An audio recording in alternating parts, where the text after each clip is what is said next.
Институт семьи, об этом кричат, трубят и во все. Он действительно приходит в упадок. Женщина фактически в плену, она заложница. Супруг должен дать добро, согласие на секс. То есть вас использует другая сторона. Можно кричать караул. Теоретически до заключения брака. Мы живем в патриархальном обществе. Поговорим о традициях, Рисмаль Ханум. Давайте, почему мы не можем ужиться вот в одной семье? Если тебя бьют, это не есть нормально.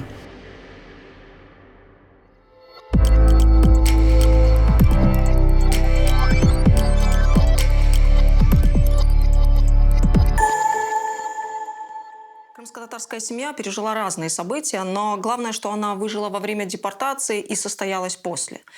Стала практически единственным институтом, сохранившим национальные традиции, язык и культуру, и пережила непростое время возвращения на родину. Что происходит сейчас? Является ли семья по-прежнему надежной крепостью или теперь ее значение изменилось? Счастье возможно только в семье или без нее безопаснее жить? Об этом и о многом другом мы говорим в новом выпуске «Меркес». Ленур Ханум, я свой первый вопрос направлю к вам. Почему? Потому что недавно наше крымско-татарское сообщество потрясла одна история. История, которая была озвучена женщиной, матерью Эдие Девлетовой. И, в общем-то, все социальные сети были заполонены сообщениями о ее ситуации. Она просила помощи и огласки. В возможных чертах опишите, что сейчас происходит и что это за история, о чем она. Да, история из ряда вон уходящая, к сожалению, которая имела место быть в Крыму, в нашем крымско-татарском сообществе. Но, в принципе, сделала такой реверанс, что это не единичная история, которая произошла и, возможно, может произойти в другой семье. Потому что к нам обращаются с аналогичными, конечно, не с таким драматическим сюжетом, но с аналогичными ситуациями. С Эдией Девлетовой я общалась несколько раз. На сегодняшний день я не обладаю полной информацией, как проходит дело уголовное, потому что у Эдии Ханум взяли расписку о неразглашении информации до тех пор, пока уголовное дело ведется и нет приговора по данному уголовному делу. Насколько мне известно из информации Министерства внутренних дел, а также от уполномоченного по правам человека Крыма, произошел случай в октябре месяце. Также было неоднократное домашнее насилие в семье Девлетовых, когда супруга Эдие подвергалась психологическому насилию, физическому насилию, в том числе и сексуализированному насилию. Однако правоохранительные органы не предпринимали достаточных мер. Но здесь такая двоякая ситуация. Во-первых, нет закона, который возможно применить к ситуации с Девлетовой, да и в принципе по домашнему насилию. Ну и с другой стороны, это немножечко такое попускательство, наверное, это ментальность. В каком смысле? Что значит ментальность? А всегда говорят, что ты сама виновата, что это ваши семейные дрязги, хотя Девлетова была разведена на момент происшествия, как в течение года уже. Однако же бывший супруг донимал ее неоднократно, психологически давил. И вот Девлетова за несколько дней, буквально даже за несколько недель неоднократно обращалась в правоохранительные органы, потому что были реальные угрозы со стороны ее бывшего супруга в виде того, что он угрожал поджечь, сжечь, наложить даже на себя руки, то есть был шантаж. Однако правоохранительные органы не придали значения этой ситуации, да, и проигнорировали. Но, видимо, вот тот резонанс, который произошел, сделать честь можно здесь правоохранительным органам, полиции, которые обеспечили охрану во время нахождения в медицинском учреждении Девлетовой с ребенком. По российскому законодательству охрана свидетелей предоставляется только по открытым уголовным делам и соответствующей, как охрана свидетелей. Да? А здесь уголовного дела еще не было, но они уже полиция, да, перешагнув это, уже взяв на собственный контроль, предоставила ей круглосуточную охрану. Как развивается на сегодняшний день уголовное дело, неизвестно, потому что, как я уже говорила, Девлетова не выходит на контакт ввиду того, что взята подписка о неразглашении уголовного дела. В соцсети, соответственно, не выкладывается информация, поэтому состояние ребенка тоже неизвестно. По последним данным, в принципе, Эдия Ханум сама выложила, что ребенок уже дома, что, в принципе, проходят те телесные повреждения, которые были нанесены, но, опять-таки, психологическая работа с ребенком будет еще продолжаться. По всей видимости, еще долго. Да. Как часто вмешательство полиции, вмешательство государства бывает запоздалым? К сожалению, очень часто. К моему большому сожалению. Опять же, я говорю о той ментальности, которая есть среди правоохранительных органов, да и не буду скрывать, среди судей в том числе. Потому что, когда изучаешь уголовную практику по уголовным делам, которые уже вступили в силу, есть у нас государственные статистические данные по уголовным делам, и выкладываются решения, то порой даже в самих решениях судья указывает, что жертва могла уйти. Жертва сама виновата. То есть вот именно эти реплики бытуют в самом решении. То есть victim blaming это со стороны судей, со стороны прокуроров и порой даже со стороны моих юристов, коллег, адвокатов даже такое бывает, что она сама виновата. А почему она наносила ножевые удары своему обидчику, когда она могла уйти раньше, попросить соседей о помощи? Почему она это не часто сделала? жертва становится, да я даже не знаю, в этом случае она не жертвой становится, а в этом случае она становится субъектом, которого преследует, собственно Когда говоря. жертва начинает обороняться. Это называется превышение обороны. И за это идет, опять-таки, уголовная статья. Хотя недавно у нас в Крыму был очень интересный случай. Марлен Халиков, адвокат, выиграл это дело. Там, получается, насколько я знаю, согласно фабуле дела, супруга или бывшая супруга в момент семейной драмы, семейного скандала выбила нож у своего бывшего супруга, и в момент стычки она нанесла ему ножевые ранения, которые повлекли затем смерть. Эти ее действия были квалифицированы как превышение самообороны. И, соответственно, там был достаточно суровый уголовное преследование и срок, соответственно. Но вот Халиков смог это дело отбить в Верховном суде Российской Федерации. И, в принципе, женщина отделалась, скажем так, легким испугом. Насколько я знаю, там было просто как условно-досрочное или условное наказание. Мне кажется, это даже эта история слишком. В условиях, когда это была самозащита. Да, но для сравнения, по России, не только по Крыму, это один из 1000 случаев, когда жертва может обойти, скажем так, наказание, даже в таком случае. Иначе это от 7 до 10 лет лишения свободы.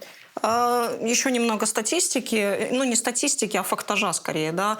Насколько вот для нас, для крымского общества, для крымско-татарского общества эти истории, насколько они близко к нам, насколько они рядом с нами? Вы не представляете, насколько они действительно близки. Они очень близко.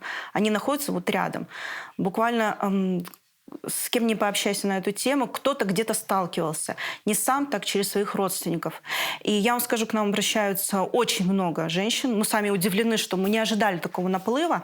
И очень многие хотят просто высказать хотя бы тет-а-тет, потому что публично мы не можем рассказывать о своей беде, иначе мы будем привлекаться как не только мы, но и сама жертва за то, что она рассказала, что ее насилуют, избивают и наносят тяжкие телесные повреждения супруг, она может быть привлечена просто за клевету по уголовной статье. И поэтому очень часто жертва не имеет права даже рассказать о том насилии, которое бытует в ее семье.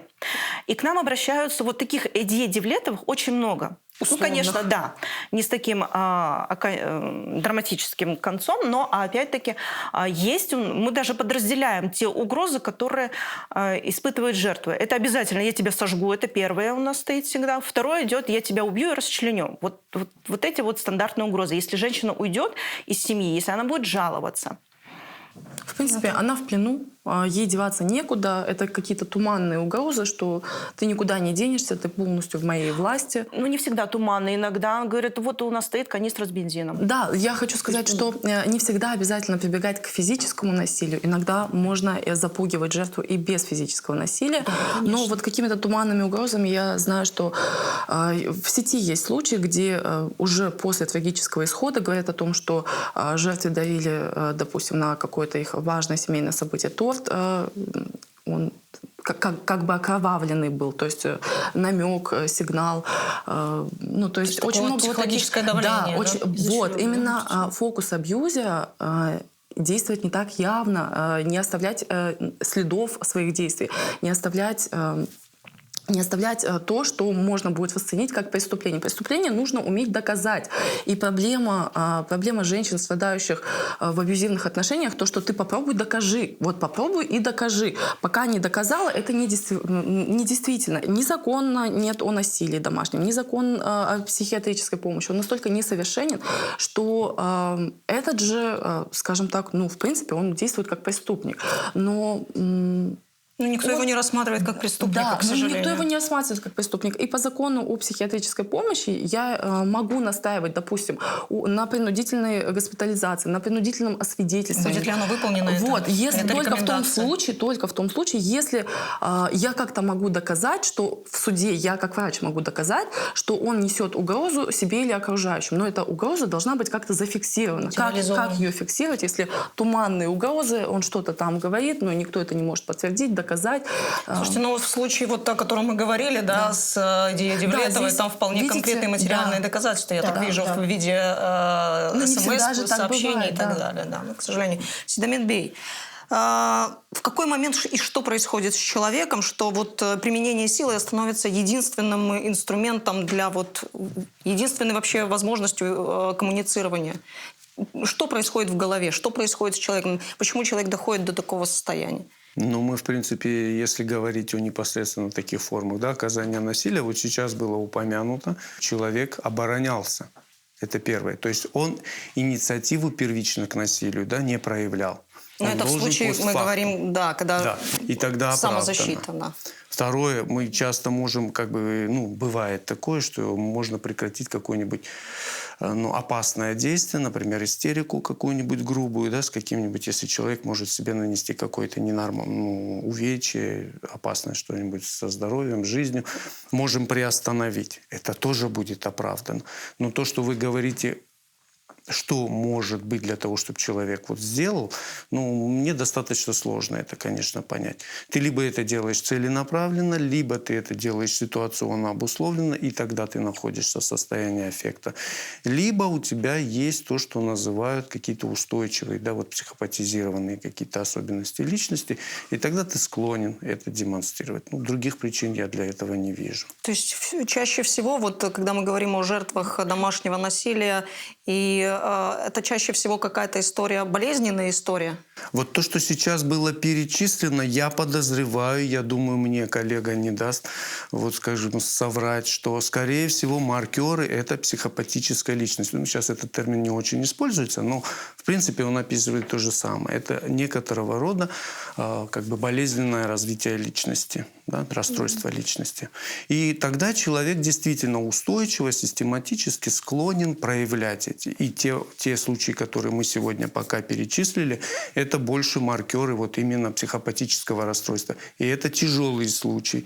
И здесь действительно можно кричать «караул», потому что это, скорее всего, основные признаки этих личностных расстройств, это вот идет тотальность, стабильность, социальная дезадаптация. То есть личность изуродована достаточно серьезно. То есть во многих сферах она это будет проявлять. Тотальность, стабильность, она будет это делать, скорее всего, регулярно. Конечно, не можем говорить, есть там стадии компенсации, декомпенсации, но в целом он может дать этот сбой. И тогда вот в таких семьях, конечно, работа должна была вестись достаточно серьезно. Конечно же, с помощью государства, которое, как мы знаем, совершенно никаким образом в этом не содействует. То, что делается, я считаю, что это недостаточно совершенно, именно для тех случаев. А ситуационно обусловленные конфликты, которые могут на состояние аффекта вызвать там у одного из супругов какое-то физическое воздействие на другого, это несколько другое. Это все-таки те случаи, с которыми работать, наверное, легче можно. Принципиально человек, если готов, самое главное, как у нас у психологов говорят, без запроса не лечить, да? Не работаем. Если будет запрос со стороны обеих сторон, супруга, супруги, если они захотят разрешить ситуацию, то да, подобного рода конфликты, закончившиеся каким-то насилием, я в данном случае сейчас, наверное, о самых грубых говорю, о физическом насилии, там, да, можно поработать, и человек может сделать так, что запрос. В будущем... Запрос – это часть осознания проблемы. Конечно. К такой стадии приходит очень редко, да? Ну вот это и есть основная проблема, которую вот очень сложно разрешить. Да, я хотел сразу сказать в самом начале, что я очень рад, что именно среди наших крымско-татарских, вот вижу девушек, я уже это говорил, я рад, что эта тема поднимается, потому что она действительно очень распространенная. Вопреки бытующему мнению, что у Она крымских татар распространенная. такого нет. Я в силу своей, вот скажем так, профессиональной направленности часто слышу, и если я начну копать, я раскопаю очень быстро какие-то абьюзивные отношения. Они есть, и они скрываются, как правило, потому что в культуре в нашей еще не принято вот как-то эти проблемы разрешать. Люди и не знают, что это можно. И каждый в своей семейке, в своей ячейке Тихо общества переживает. тихо переживает. И вот наиболее вот такие яркие случаи, которые произошли в Алуште, вот нас иногда будоражат на короткий промежуток времени, потом мы забываем. Вот. А в большинстве случаев это все-таки прячется, это где-то там на задворках. Даже если человек обращается, но есть маркеры, которые указывают на то, что возможно там у человека в семейных отношениях достаточно сурово все. Начинаешь копать, да, действительно есть, и было и физическое, и принудительное там сексуальное насилие. То, что, в принципе, сегодня мы говорили, да, в Украине, наказывается сейчас достаточно серьезно. То есть супруг должен дать добро, согласие на секс. Вот. Во многих, у нас, например, этого точно нету. И здесь, скажем так, достаточно частое явление, которое бывает. То есть супруг долгое время вынужден исполнять, что называется, свой супружеский долг. Есть. Наука на сегодняшний день не подтверждает гипотезы психопатологов о том, что склонность к жестокости всегда можно диагностировать как болезнь. Не всегда, но действительно, как вы и сказали, люди с психическими расстройствами пограничного уровня, пограничные расстройства личности, вот все, что вы сказали, с психопатией, социопатией, довольно их процент намного выше, кто строят свои отношения таким болезненным образом. И нет у жертвы какого-то единого портрета психологического, чтобы можно было... Вот я вас перебью к портрету, уж раз вы затронули эту тему. Где та граница между любовью и насилием? Получается, да, в какой-то промежуток это вдруг включается вдруг насилие. Да. Где эта граница и как в человеке вот разглядеть этого домашнего тирана? То есть вот тот самый портрет. Давайте так, тогда к портрету я вернусь чуть позже, а давайте обсудим вообще, что такое отношения. Если мы разберем корень, разберем слово «отношения», это я преподношу что-то от себя другому человеку. Я поступаю своим эгоизмом в пользу другого человека, я что-то вкладываю в отношения. Но отношения, они должны строиться с двух сторон. И когда вы строите отношения таким образом, что вы идете навстречу, вы делаете все от себя зависящее, а другая сторона вас контролирует, а другая сторона злоупотребляет властью над вами, злоупотребляет вашими чувствами. То есть вас использует другая сторона. Вот не любит, а пользуется вами. И детей ваших не любит, а скорее пользуется, чтобы давить на вас, чтобы давить на общественное мнение. Это первый звоночек для того, чтобы задуматься. Но, знаете, да, это такой звоночек, его тоже нужно уметь смотреть. Дело в том, что вот к дополнению сказанному выше, что действительно вот есть условно здоровые люди, которые... Вот, условно. Да. Я хочу вот что подчеркнуть. Дело в том, что есть такое высказывание, оно мне очень нравится. Не существует сумасшедшей любви, есть любовь сумасшедших. И, знаете, очень зависит не портрет, а какие-то психологические жертвы, абьюзеры. Зависит то, кто состоит в конкретных отношениях. Вот какие стороны вступают в отношения. И если мы видим, что в отношениях... как мы видим? Мы предполагаем, что в отношения вступила, допустим, женщина невротического склада личности и мужчина психопат, так это идеальный союз, который может длиться, условно идеальный, в кавычках идеальный союз, который может длиться как угодно долго. Вот смотрите, он как психопат, он ее использует в своих каких-то определенных целях, он ей предъявляет какие-то требования, контроль, он ее к чему-то принуждает. И делает это довольно ловко, манипулятивно. Вот это некий даже фокус. Делать это настолько незаметно, что человек утрачивает связь с реальностью и сам не понимает, как это происходит. И женщина в этих отношениях, если она невротического склада, Она будет из кожи вон лезть, записываться на всевозможные марафоны, на всевозможные тренинги, курсы и все остальное, чтобы угодить этому человеку. Вот она делает очень много шагов навстречу этому человеку, а в ответ тишина. Ну вот, и не только тишина, а, возможно, даже угроза ей и их общему потомству. И, понимаете, не начинаются всегда отношения вот так вот, как в случае в семье Давлетовых, да, так трагично, как в семье Давлетовых. Есть очень много примеров, когда отношения начинаются очень даже красочно, очень даже ярко, очень даже красиво, с какими-то красивыми поступками, в какой момент что с какими-то происходит? романтическими предложениями. Да, понимаете, это стратегически выстроенная манипуляция, это игра в долгую, это никогда Слушайте, не ну бывает... это выглядит как план Маршалла. Да, вот в том-то и дело. Самое главное, для чего я сегодня пришла, чтобы донести самый главный посыл, который у меня также указан в моем блоге. Я написала пост после истории с семьей Давлетовых, что женщина фактически в плену, она заложница. Это война без войны. Ну, То есть он изначально Да, планировал такие взаимоотношения? Так как его состояние, оно болезненное. Понимаете, вот смотрите, мы все рождаемся со стыдом. Мы все. Это врожденное биологическое свойство. Вот у нас есть чувства не для того, чтобы мы были глубоко несчастными людьми, от них страдали. Нам чувства нужны для выживания. Чувства делают нас людьми. И вот, допустим, если мы чувствуем боль, мы понимаем, что что-то в нас повреждается. Боль мы испытываем и при психологическую, также нам больно бывает.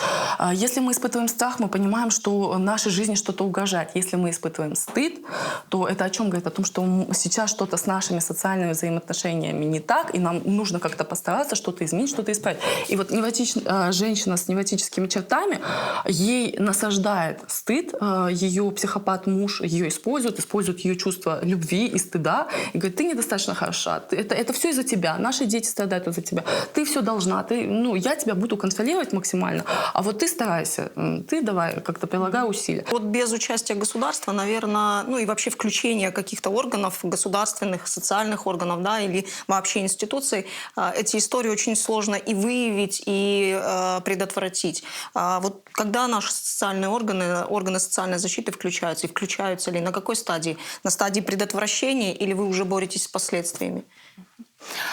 Сразу хочу отметить, что службы семей, детей и молодежи в том объеме специалистов, которые привлечены сегодня, функционируют с 2012 года. То есть специалисты центра находятся в каждом городе, районе и в сельских поселениях.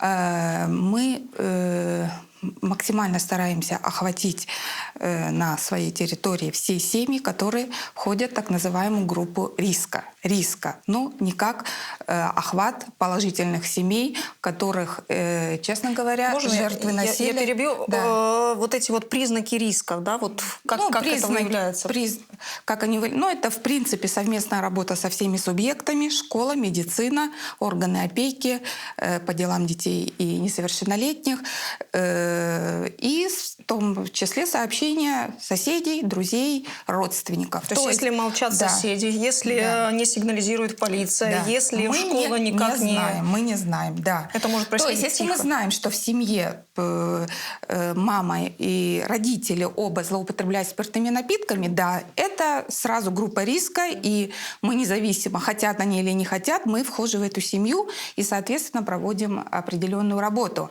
Но если это по всем параметрам благополучная семья, положительная семья, разве что, если ребенок тоже подвергается какому-то факту насилия, в школе могут заметить, да, там синяки, какие-то царапины или еще что-то. Или ребенок где-то в разговоре, да, кому-то что-то пожалуется. Вот такие случаи они были. Самый такой случай за такой мою определенный период работы, это было, когда женщина крымско-татарской национальности пожаловалась, что в семье муж контролирует все финансы. Контролирует, и даже нисколько не муж, даже свекровь. Лишних, не то, что финансово семья благополучна, но отчет о всех тратах и так далее она должна была предоставлять. Так как она находилась по уходу за ребенком, смотрела детей, работы у нее не было, но она оформила социальное пособие на детей. И когда ей заявили, что и это вкладывается в общую семейную копилку. Мы как-то разговорились, она говорит, как мне объяснить? Я говорю, мы можем целенаправленно объяснить, что нецелевое, скажем так, использование, да, детских денег несет свою ответственность. Поэтому, соответственно, там как-то... Но в любом случае она остается в семье, где ее спрашивают, на что она и для чего Такой потратила. финансовой свободы у человека нет. Да, вот такие случаи, конечно, были. А так, в основном, конечно, сталкиваемся с какими-то фактами насилия в отношении детей. Это если родители ведут, конечно, антисоциальный образ жизни. Чаще всего так. Да. И, конечно, мы уже сталкиваемся уже с последствиями. Если все-таки это происходит, там сообщают, и мы уже конкретно работаемся, с этой семьей. Ленура Ханум, прежде всего предотвратить, вот такие ситуации и последствия таких ситуаций, это значит, человек должен обратиться на стадии, когда это только все начинается, да. Для этого нужно доверие, в том числе органам социальной защиты, органам власти государственной, полиции. То есть насколько у нас это доверие присутствует в этих взаимоотношениях гражданин и государственные институции? Здесь уже, когда такая ситуация происходит, здесь уже не столько доверие, как вынужденная мера обратиться за помощью к правоохранительным органам, в органы соцзащиты и так далее. На сегодняшний день в Российской Федерации отсутствует законодательство о профилактике и борьбе с домашним насилием. Почему сейчас очень сильно общественники, волонтеры, отдельные политики Российской Федерации лоббируют этот закон? Потому что это не просто так наказать насильника. Там идет целая методика работы с такой семьей. Это охранные ордера, выдача охранных ордеров в течение суток, когда женщине, независимо от того, где она проживает, предоставляется судебная защита в плане того, что насильник, то есть автор, как сейчас называют насилие, не имеет права к ней приближаться на какое-то там определенное расстояние. Также в случае выявления такого насилия, согласно тем же конвенциям международным или же если обратиться к опыту иных государств, в отношении самого насильника проводится работа. Это называется управление гневом. То есть, когда в семье выявляется такое абьюзивное отношение, в отношении жертвы прорабатывается программа, методика работы с ней, и в отношении насильника его обязывают в течение определенного долгого времени проводить работу над гневом с психологом. Это обязанность. То есть насильник должен посещать.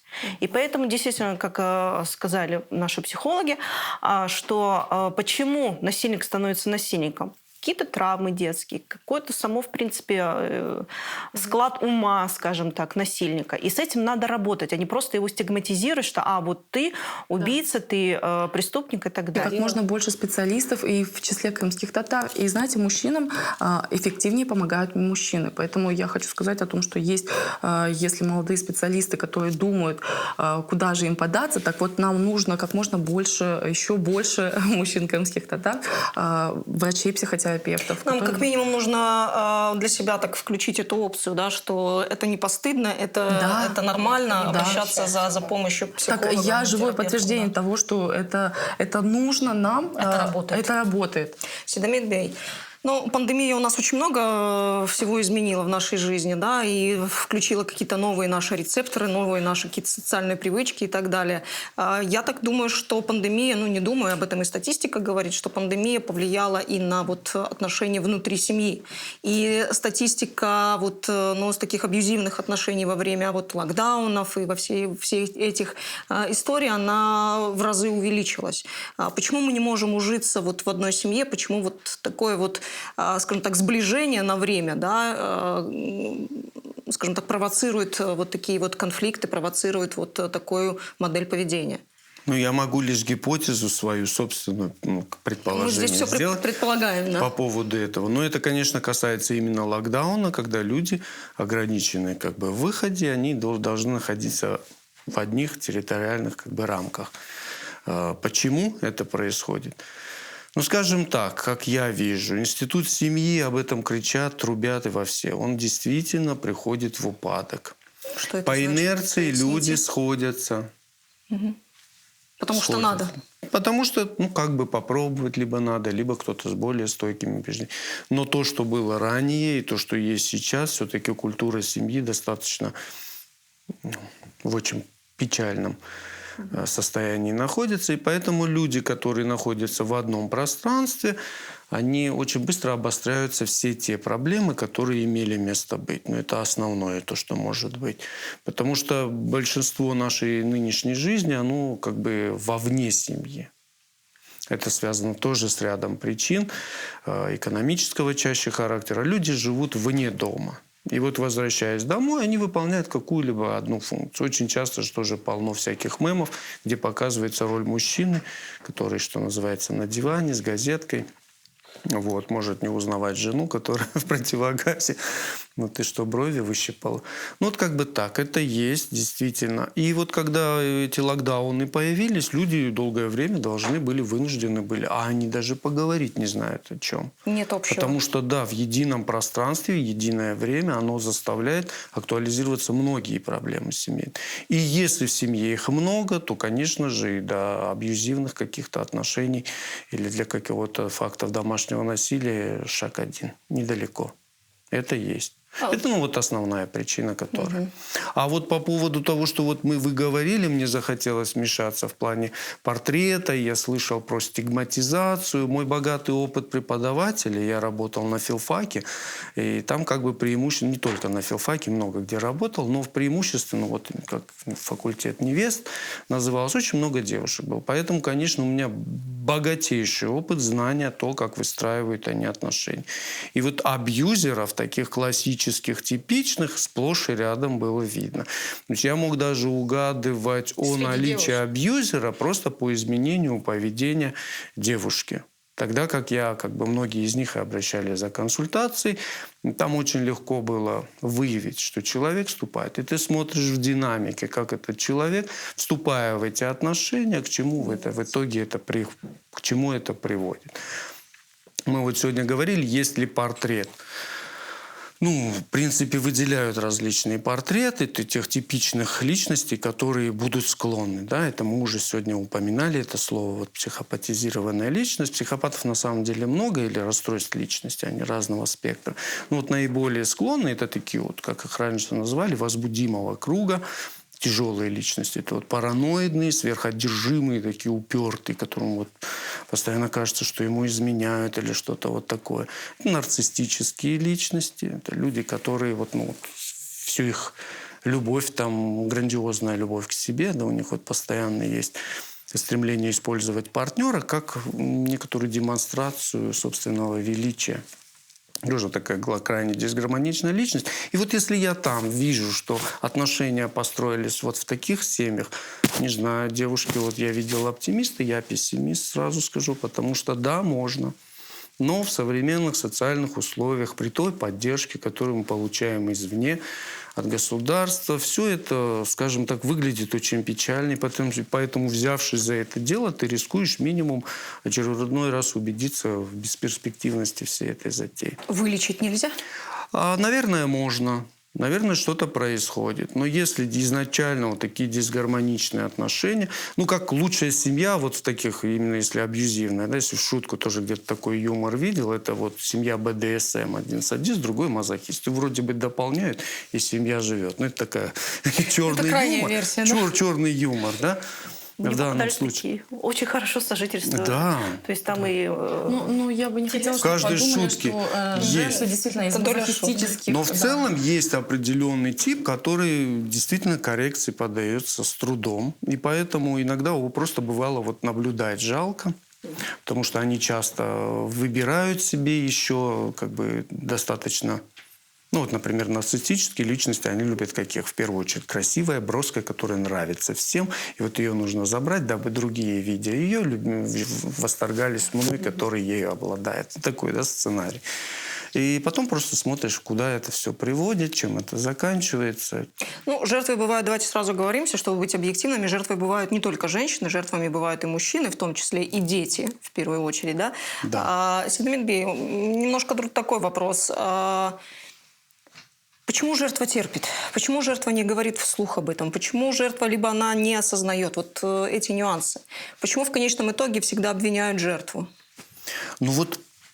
так закрепилось в обществе. И вот я почему сказал, что я рад, что вы об этом заговорили, что наши крымско-татарские женщины, потому что это путь цивилизации.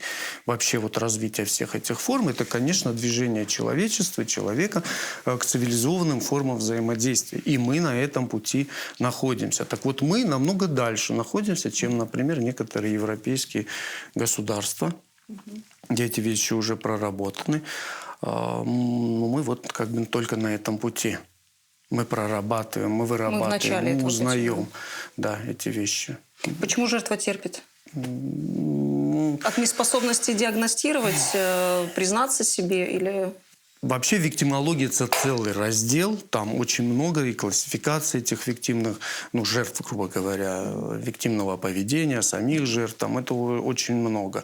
Так вот быстро ответить очень сложно, но чаще всего в семье терпят в силу вот несформированности в культуре, каких-то традиций, грамотного выхода из этих вот виктимных отношений, да, из домашнего насилия. Позвольте я добавлю. В принципе, женщин, особенно в крымско-татарской среде, учат терпеть. Вот я к этому должна Видят одно, но и в то же время некоторым некуда идти. Да.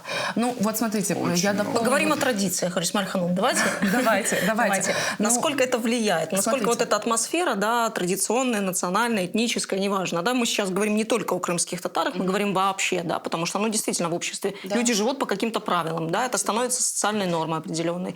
А почему принято терпеть?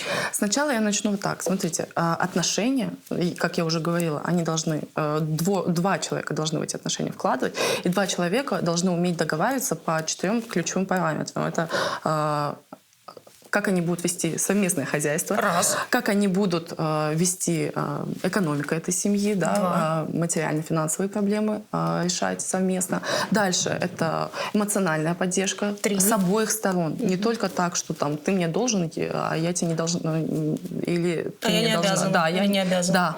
И сексуальная жизнь, конечно, тоже нужно уметь договариваться. Теоретически до заключения брака?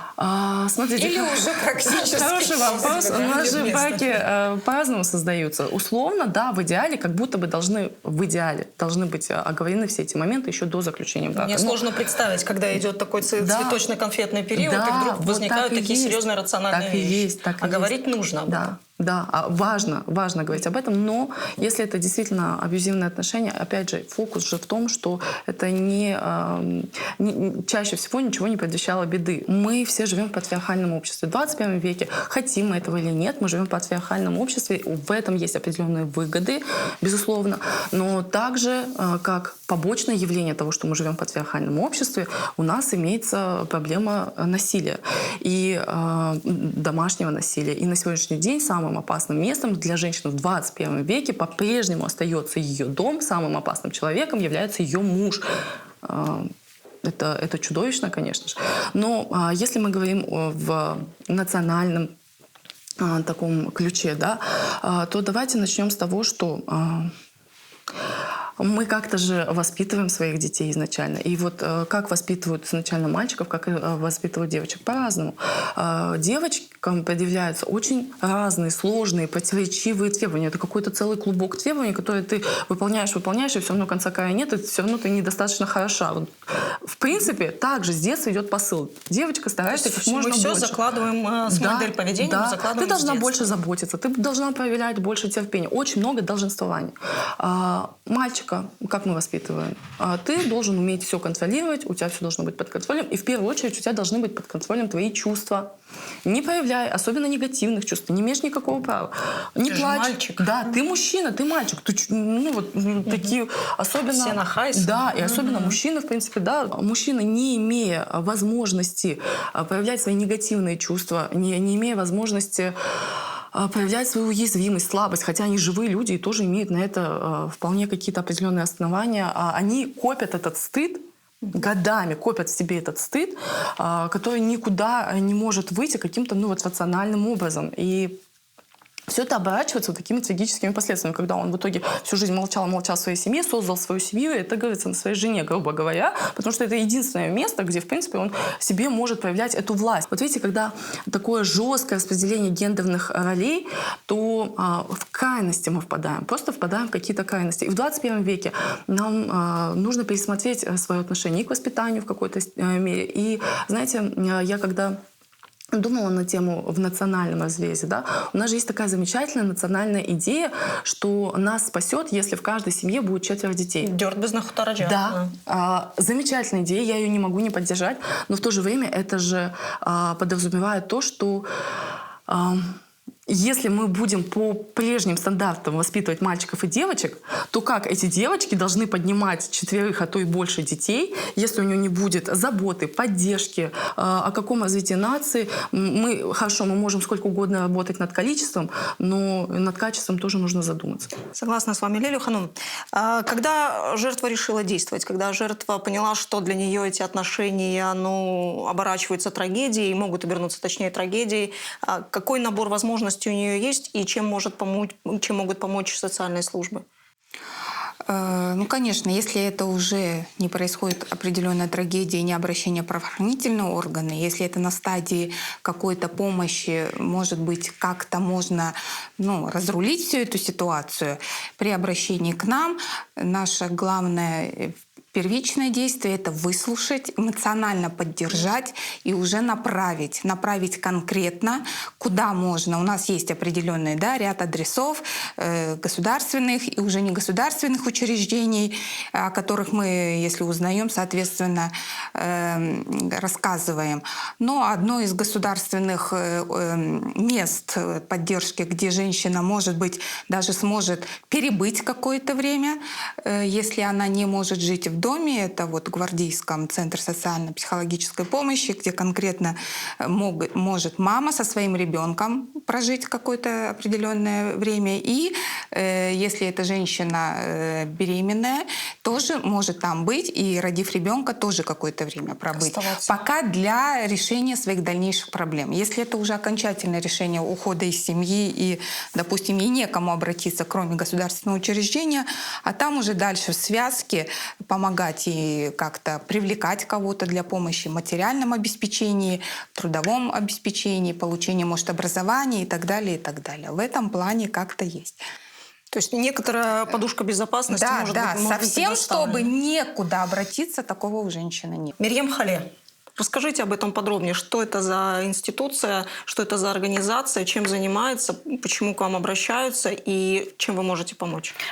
Тема создания такой инициативы витала давно среди нас, коллег-юристов. Мы неоднократно, в обмене опытом, особенно с юристами, кто занимается по семейным делам, делились не только практической работой, но и, в принципе, наблюдениями, что это имеет место быть, к сожалению. То есть те же разводы, те же алименты, график установления общения с ребенком — это все результат тех абьюзивных отношений, которые бытуют в семье. Опять-таки, сделать такой реверанс. Абьюзивные отношения — это не только физическое насилие, это и экономическое, это и психологическое, которое, когда особенно любят, а вот твои родители, а вот такие-сяки. То есть женщина не испытывает физического насилия, но под давлением психологического насилия очень себя некомфортно чувствуют в семье. И, в принципе, результаты, с чем мы сталкивались, это оказывались последствия тех негативных тенденций, которые в семьях бытуют. И наша инициативная группа решили пока как общественное движение создать такой центр. Сейчас мы проходим регистрацию как некоммерческая организация. Надеюсь, в этом году нас зарегистрируют. Мы создали этот центр по нескольким направлениям. Первое — это информационная кампания, то есть рассказывать о том, что домашнее насилие — это не единичный случай, что женщина подвергается такому насилию, и у нее есть возможность противостоять, что это не должно быть правилом нашей бытовой жизни. Также мы предоставляем психологическую помощь, юридическую помощь. Наши волонтеры могут помочь женщине, допустим, взять, условно, за руку, отвезти ее в полицию, в судебно-медицинское учреждение для снятия побоев. Также, если по необходимости, мы можем предоставить скажем так, шелтеры, да, то есть время Место, где пребывания, да, может перебывать. временное пребывание. К нам обращаются просто иногда, чтобы высказаться.